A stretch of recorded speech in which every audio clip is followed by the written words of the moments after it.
Lietuva – nuostabi Baltijos jūros regiono šalis, kurioje susipina gamtos grožis, turtinga kultūra ir fascinuojanti istorija.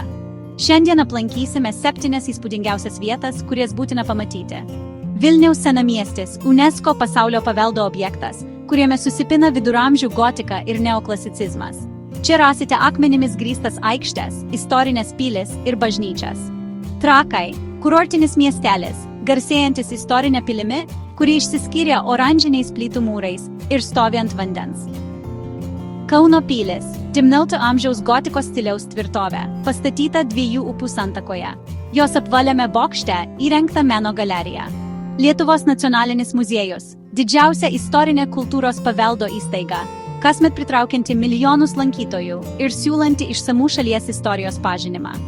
Dzūkijos nacionalinis parkas – didžiausia saugoma teritorija Lietuvoje, garsėjanti pušynais, unikaliu kraštovaizdžiu ir tradiciniais kaimeliais. Švenčio Onos bažnyčia – vėlyvosios gotikos architektūros šedevras, tapęs tikrų Vilniaus simboliu su greta stovinčiu 19 amžiaus varpinės bokštu. Aušros vartai – vieninteliai išlikę Vilniaus viduramžių gynybinės sienos vartai, suteikiantis galimybę pažinti miesto istorinį paveldą. Atraskite Lietuvos grožį – šalis, kur kiekvienas kampas pasakoja savo unikalią istoriją.